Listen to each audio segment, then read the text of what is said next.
పాంచ్ Pataka semifinals mini Kurukshetra ఎలా పిలుచుకుంటే ఏంటి 5 రాష్ట్రాల ఎన్నికల సమరానికి నగారా మోగనుంది.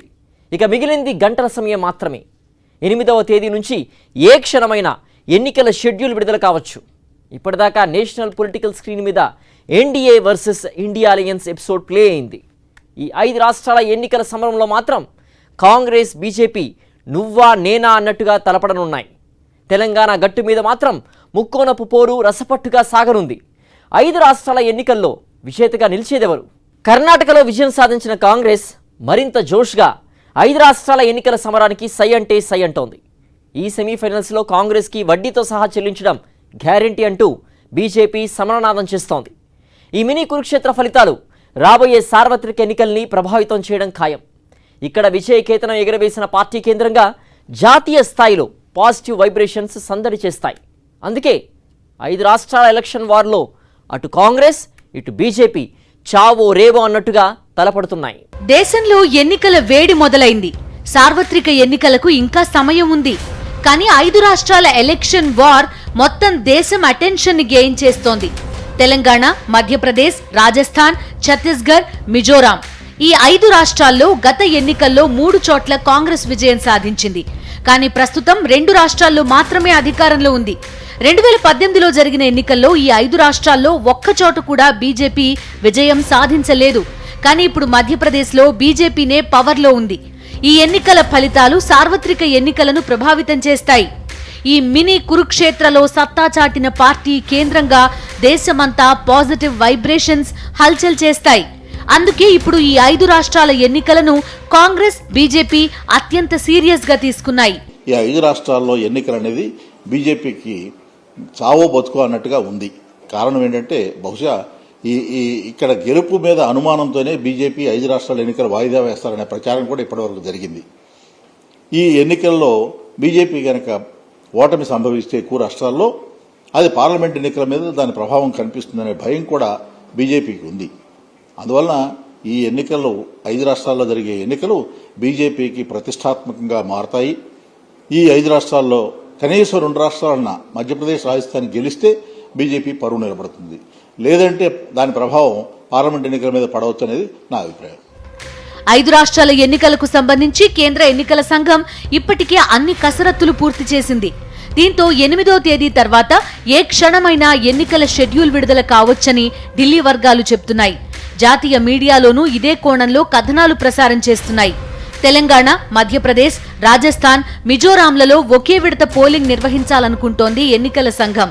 మావోయిస్టుల ప్రభావం ఉన్న ఛత్తీస్గఢ్లో మాత్రం 2 విడతల్లో పోలింగ్ నిర్వహించే ఆలోచనలో ఉంది.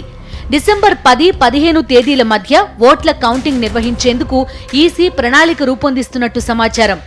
తెలంగాణలో ఎట్టి పరిస్థితుల్లో హ్యాట్రిక్ కొట్టి తీరాలన్న పంతంతో ఉన్నారు కేసీఆర్. తెలంగాణ ఇచ్చిన పార్టీగా ఈసారి పవర్ నాదే అంటోంది కాంగ్రెస్. సౌత్ లో పాగా వేయాలని ఎప్పటినుంచో ప్రయత్నిస్తున్న బీజేపీకి కర్ణాటక తర్వాత కాస్త ఛాన్స్ ఉన్న స్టేట్ తెలంగాణనే.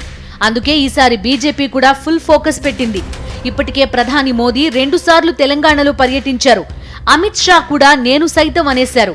అటు రాహుల్, సోనియా గాంధీ కూడా ఒక సభ నిర్వహించారు. అక్టోబర్ 2వ వారంలో 3 రోజుల పాటు తెలంగాణలో పర్యటించనున్నారు రాహుల్ గాంధీ. నిజానికి ఇప్పటిదాకా ఏ రాజకీయ పార్టీ కూడా ఎన్నికల మేనిఫెస్టో ప్రకటించలేదు. కానీ దానికన్నా ముందే అంతకు మించి అనేశాయి కాంగ్రెస్, బీజేపీ. కర్ణాటకలో కాంగ్రెస్ విజయానికి కారణమైన హామీలను ఇక్కడా ప్రకటించింది కాంగ్రెస్. మేనిఫెస్టోతో సంబంధం లేకుండానే వాటిని సోనియా గాంధీ ప్రకటించారు. మహిళలకు రాష్ట్ర వ్యాప్తంగా ఆర్టీసీ బస్సుల్లో ఉచిత ప్రయాణం, పేద మహిళలకు నెలకు 2,500 రూపాయలు, 500 రూపాయలకే గ్యాస్ సిలిండర్, ఇలా ఆ 6 పథకాలు కాంగ్రెస్ కేంద్రంగా ప్రజాక్షేత్రంలో చర్చ జరిగేలా చేశాయి. అలానే అటు బీజేపీ కూడా మేనిఫెస్టో ఏం ప్రకటించలేదు. కానీ ప్రధాని మోదీ మాత్రం 13,500 కోట్ల రూపాయల అభివృద్ధి పనులకు శ్రీకారం చుట్టారు. సమ్మక్క సారక్క పేరుతో సెంట్రల్ ట్రైబల్ యూనివర్సిటీని ఏర్పాటు చేస్తున్నట్టు ప్రకటించిన ప్రధాని పసుపు బోర్డుని కూడా ప్రకటించారు. దీంతో ఇక పార్టీల మేనిఫెస్టోలు ఇంకే స్థాయిలో ఉంటాయో అన్న చర్చ ప్రజల మధ్య జోరుగా సాగుతోంది. మరోవైపు సీఎం కేసీఆర్ రైతులు, మహిళలు, యూత్ అజెండాగా మేనిఫెస్టో మీద కసరత్తు చేస్తున్నట్టు తెలుస్తోంది. ఉచిత ఎరువుల పథకంతో పాటు రైతులకు పెన్షన్లు ఇచ్చే ఆలోచనలో బీఆర్ఎస్ ఉందట.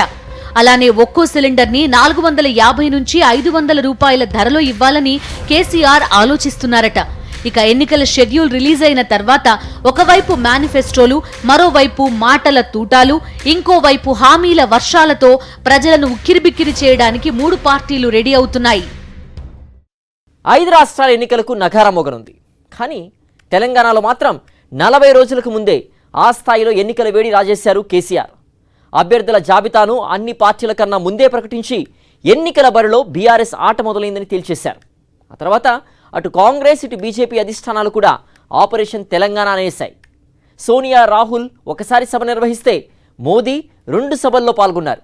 కర్ణాటక ఫార్ములాని తెలంగాణలోనూ అప్లై చేస్తోంది కాంగ్రెస్.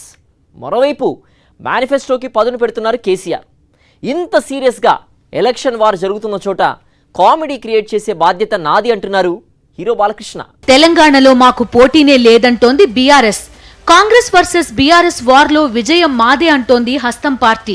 మాకు అసలు పోటీ బీఆర్ఎస్ మాత్రమే అన్నది బీజేపీ మాట. 10 ఏళ్లు అధికారంలో ఉన్న బీఆర్ఎస్ మీద ప్రజల్లో వ్యతిరేకత ఉందని, అదే తమ విజయానికి పునాది అని కాంగ్రెస్, బీజేపీ ధీమాగా చెబుతున్నా బీఆర్ఎస్ మాత్రం హ్యాట్రిక్ విజయం ఖాయమంటోంది. ఎన్నికల వేడి రాజుకోకముందే అభ్యర్థులను ప్రకటించేసిన కేసీఆర్ తమ ప్రభుత్వం అమలు చేస్తున్న పథకాలు, అభివృద్ధి కార్యక్రమాలే గెలిపిస్తాయని ధీమాతో ఉన్నారు. కర్ణాటక ఎన్నికల ఫలితాల తర్వాత తమ పార్టీ కేంద్రంగా పాజిటివ్ వైబ్రేషన్స్ ఏర్పడ్డాయని కాంగ్రెస్ బలంగా చెప్తోంది. మరోవైపు తెలంగాణ మీద కాంగ్రెస్ అధిష్టానం ఫుల్ ఫోకస్ పెట్టింది. తెలంగాణ ఇచ్చి కూడా 2 సార్లు అధికారాన్ని అందుకోలేకపోవడాన్ని 10 జన్పద్ జీర్ణించుకోలేకపోతోందని కాంగ్రెస్ వర్గాలు చెప్తున్నాయి. ఇప్పటికే ఒకసారి తెలంగాణలో పర్యటించిన సోనియా గాంధీ 6 పథకాలతో ఆకట్టుకునే ప్రయత్నం చేశారు. మరోవైపు రాహుల్ గాంధీ తెలంగాణలో వరుస పర్యటనలు చేసే ఆలోచనలో ఉన్నారట. తెలంగాణలో బీఆర్ఎస్ కి ధీటైన పార్టీ ఏది? ఈ ప్రశ్నకి బీజేపీ వైపు అందరి చూపు మళ్లేలా చేయడంలో బండి సంజయ్ చాలా వరకు సక్సెస్ అయ్యారని రాజకీయ పరిశీలకులు విశ్లేషిస్తున్నారు. అయితే బండి సంజయ్ ని రాష్ట్ర అధ్యక్ష పదవి నుంచి తప్పించిన తర్వాత ఒక్కసారిగా తెలంగాణ పొలిటికల్ స్క్రీన్ మీద పరిస్థితులు మారిపోయాయి. మళ్లీ బీఆర్ఎస్ వర్సెస్ కాంగ్రెస్ అన్నట్టుగా రాజకీయ వాతావరణం మారింది. ఈ క్రమంలో బీజేపీ జాతీయ నాయకత్వం కూడా తెలంగాణ మీద దృష్టి పెట్టింది. ఎన్నికల నగారా మోగక ముందే ప్రధాని మోదీ వరుసగా 2 సార్లు తెలంగాణలో పర్యటించడం అందుకు ఒక ఉదాహరణ. అమిత్ షాతో సహా బీజేపీ జాతీయ నాయకత్వం కూడా తెలంగాణ మీద ఫోకస్ పెట్టింది.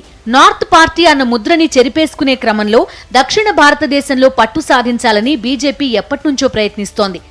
ఆ క్రమంలో కర్ణాటకలో మాత్రమే బీజేపీ సక్సెస్ అయింది. సౌత్ లో పాగా వేయడానికి కర్ణాటక తర్వాత తెలంగాణనే తమకు అనువైన రాష్ట్రమని గుర్తించిన బీజేపీ హైకమాండ్ తెలంగాణ ఎన్నికలను సీరియస్ గానే తీసుకుంది. అయితే అసలు 119 స్థానాల్లో బీజేపీకి బలమైన అభ్యర్థులున్నారా అన్న ప్రశ్న దగ్గర నుంచి అనేక కోణాల్లో ఆ పార్టీకి బలహీనతలున్నాయని, వీటిని అతి తక్కువ సమయంలో అధిగమించడం బీజేపీ వల్ల అవుతుందా అన్నది చర్చనీయాంశంగా మారింది. లిక్కర్ స్కామ్ బీఆర్ఎస్ ని బానే ఇబ్బంది పెడుతోంది.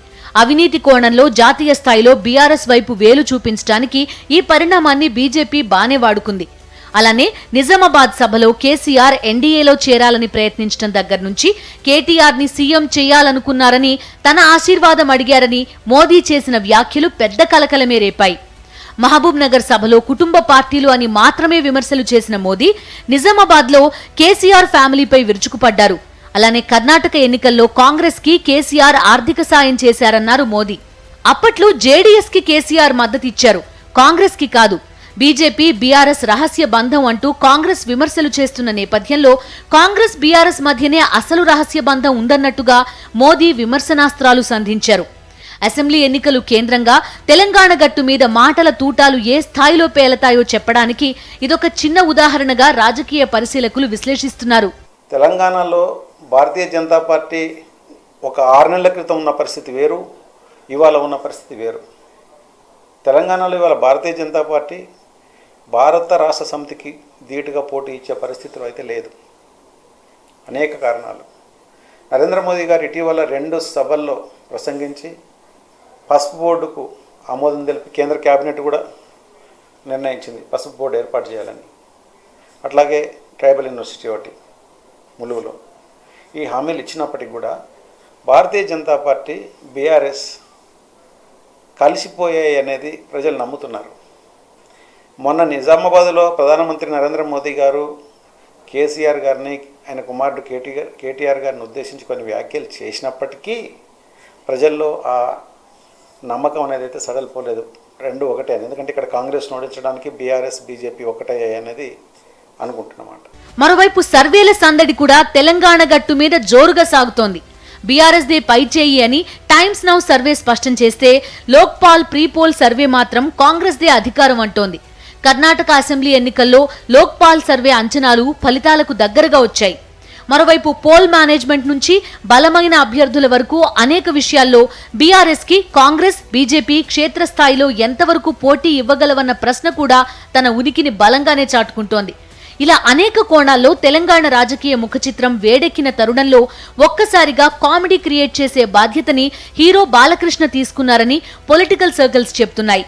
ఒకవైపు చంద్రబాబు జైల్లో ఉన్నారు, లోకేష్ జైలు బాటలో ఉన్నారు. ఏపీ టీడీపీ ప్రజాక్షేత్రానికి పూర్తిగా దూరమైపోయింది. ఈ తరుణంలో ఏపీకి వదిలి తెలంగాణ పొలిటికల్ స్క్రీన్ పై మెరిశారు చంద్రబాబు బామ్మర్ది హిందూపురం ఎమ్మెల్యే బాలకృష్ణ. తెలంగాణలో టీడీపీ స్థానమేంటో ప్రత్యేకంగా చెప్పక్కర్లేదు. గ్రేటర్ ఎన్నికల్లో టీడీపీ ఒక్క కార్పొరేటర్ని కూడా గెలుచుకోలేదు. తెలంగాణలో టీడీపీకి ఒక ఎమ్మెల్యే స్థాయి నాయకుడు కూడా లేడు. అలా మాట్లాడుకోవడం కూడా అనవసరం. తెలంగాణలో టీడీపీ కథ ఎప్పుడో ముగిసిపోయింది.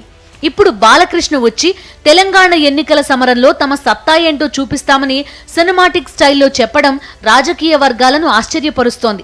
సీరియస్ ఎలక్షన్ వార్ లో కామెడీ క్రియేట్ చేసే బాధ్యతని బాలకృష్ణ తీసుకున్నాడని తెలంగాణ పొలిటికల్ సర్కిల్స్ లో జోక్స్ పేలుతున్నాయి. రాజస్థాన్లో అధికారంలో ఉన్నది కాంగ్రెస్ పార్టీనే. ఛత్తీస్గఢ్లోనూ కాంగ్రెస్ పవర్లో ఉంది.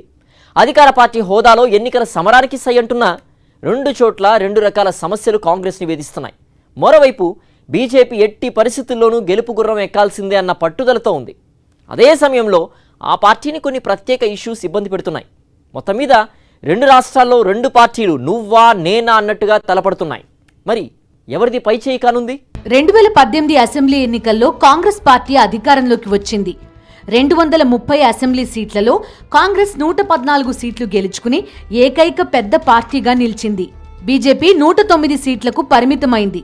15 ఏళ్ల బీజేపీ పాలనకు చరమగీతం పాడుతూ కాంగ్రెస్ అధికారం చేపట్టింది. కమల్నాథ్ ముఖ్యమంత్రిగా కాంగ్రెస్ ప్రభుత్వం అధికారం చేపట్టింది. అయితే 15 నెలల తర్వాత జ్యోతిరాదిత్య సింధియా కాంగ్రెస్లో తిరుగుబాటు బావుటా ఎగరేసి 22 మంది కాంగ్రెస్ ఎమ్మెల్యేలతో కలిసి బీజేపీలో చేరారు. దీంతో కమల్నాథ్ ప్రభుత్వం మెజారిటీ కోల్పోవడంతో సీఎం పదవికి ఆయన రాజీనామా చేశారు. బీజేపీ నేత శివరాజ్ సింగ్ చౌహాన్ తిరిగి సీఎంగా 4వసారి ప్రభుత్వ పగ్గాలు చేపట్టారు. ఇప్పుడు కాంగ్రెస్ బీజేపీ మధ్య హోరాహోరీ పోరు జరుగుతోంది. కాంగ్రెస్ పార్టీ తమ సీఎం అభ్యర్థిగా కమల్నాథ్ని ప్రకటించేసింది. కానీ బీజేపీ మాత్రం మధ్యప్రదేశ్లో ప్రత్యేక వ్యూహాన్ని అమలు చేస్తోంది. అన్యాయంగా తమ నుంచి అధికారం లాక్కున్నారన్న సానుభూతి వర్కౌట్ అవుతుందన్న నమ్మకంతో కాంగ్రెస్ ఉంది. అయితే కమల్నాథ్ ప్రభుత్వాన్ని కూల్చేశామన్న భావన ప్రజల్లో ఉన్నా అది నెగిటివ్ వైబ్రేషన్స్ ఇవ్వకూడదన్న దిశగా బీజేపీ వ్యూహాత్మకంగా అడుగులు వేస్తోంది. ఇప్పటికే 7 ఎంపీలకు ఎమ్మెల్యే టికెట్లు ఇచ్చింది. వారిలో 3 కేంద్ర మంత్రులు కూడా ఉన్నారు. మరోవైపు సీఎం శివరాజ్ సింగ్ చౌహాన్ పేరును 2వ జాబితాలోనూ ప్రకటించకుండా అందరిలో టెన్షన్ పెంచింది. ఇలా రెండు పార్టీలు ప్రతి ఒక్క అసెంబ్లీ సీటు లక్ష్యంగా పావులు కదుపుతున్నాయి. 2018లో రాజస్థాన్లో కాంగ్రెస్ విజయం సాధించింది. ముఖ్యమంత్రి అశోక్ గెహ్లాట్ ఇక్కడ 3 సార్లు సీఎంగా ఉన్నారు. అయితే కాంగ్రెస్ పార్టీ ఇప్పుడు గెహ్లాట్, సచిన్ పైలట్ అని 2 వర్గాలుగా చీలిపోయింది. గత అసెంబ్లీ ఎన్నికల్లో కాంగ్రెస్ ని విజయ పథంలో నడిపించిన పైలట్ ను కాదని గెహ్లాట్ కి పట్టం కట్టడంతో వారి మధ్య అగ్గిరాజుకుంది. 5 ఏళ్లు గడిచి మళ్లీ ఎన్నికల ముంగిట్లోకి వచ్చేసరికి అది కాస్త కార్చిచ్చులా వ్యాపించింది.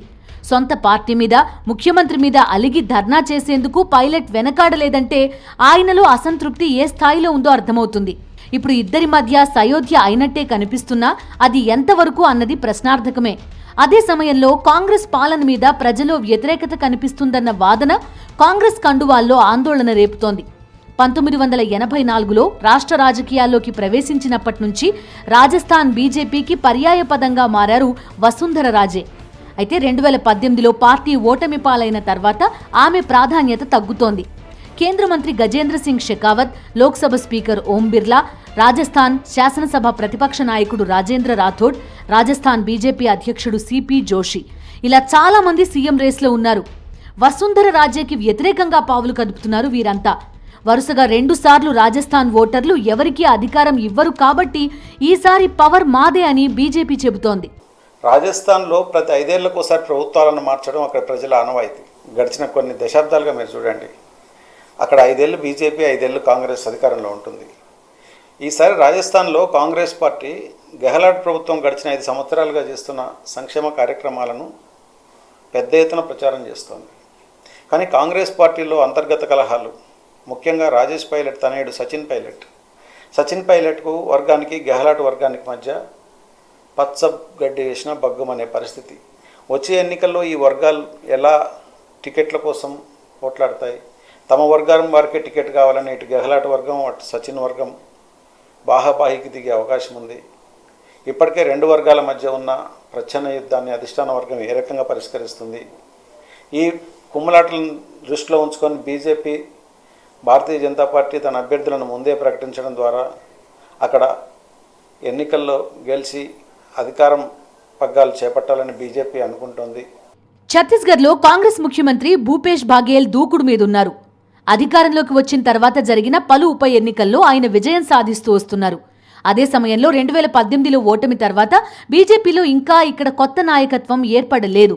లీడర్షిప్ విషయంలో బీజేపీ కొంత ఇబ్బంది పడుతోంది.